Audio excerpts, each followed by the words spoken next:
Hello, I'm Hamish Forward, the College Vice Captain for 2022.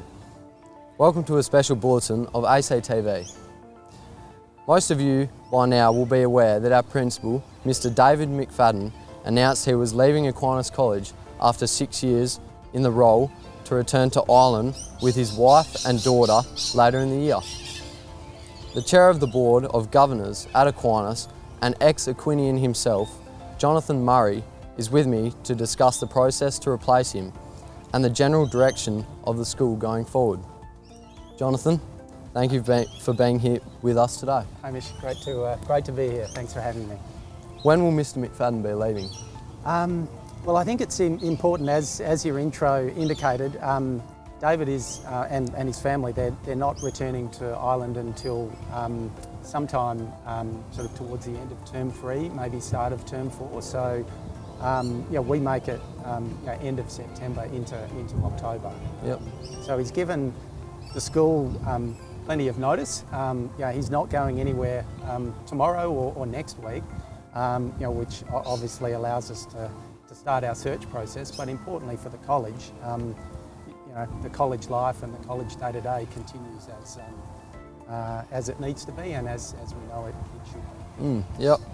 How will he be remembered, do you think? What will be his legacy? David will be remembered very fondly.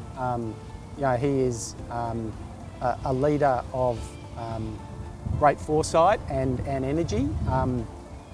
But I think, despite a lot of those forward-looking, structural change and other formation initiatives, what we as the College Council have enjoyed playing a role and a part of is really insofar as the college advancement and college improvement.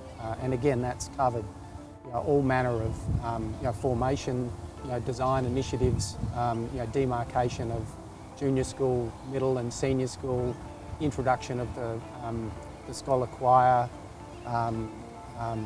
the extended day. All of these things are all about shaping and guiding an Aquinas of the future in that regard. Definitely. Will anything change at the school? I think it's important at the outset to say, well, no, not much does change. You guys all still come to school tomorrow. Teachers, despite continuing COVID challenge and those sorts of things, it's very much about the ongoing day-to-day existence as normal. We insofar as the Advisory Council in conjunction with EREA, we will play a role and assist with the search process for David's replacement. And again, that process essentially starts from today and will run its course. It'll be a very credible and professionally run process. We won't be in a rush, but obviously it's a huge role to fill.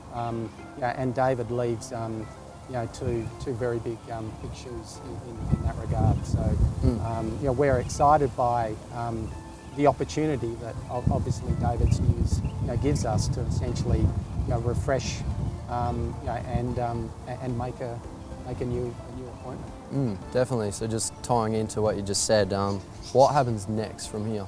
Well, again, there will be a notice or an advertisement placed in national newspapers. And again, obviously from that sort of search and advertisement process, interested candidates will hopefully pile in. And again, through EREA, with the support and participation of the Advisory Council, we'll obviously have a look at those candidates and essentially advance process through to a successful appointment. Definitely. Thanks for joining us here today and sharing your thoughts, Mr Murray. Thanks, Hamish. Thanks for having me. We would all like to wish Mr McFadden well in the future and thank him for what he has done for the school. The next head will be entering an exciting phase in the school's journey and have plenty to get on with. Hamish Forward, ACTV.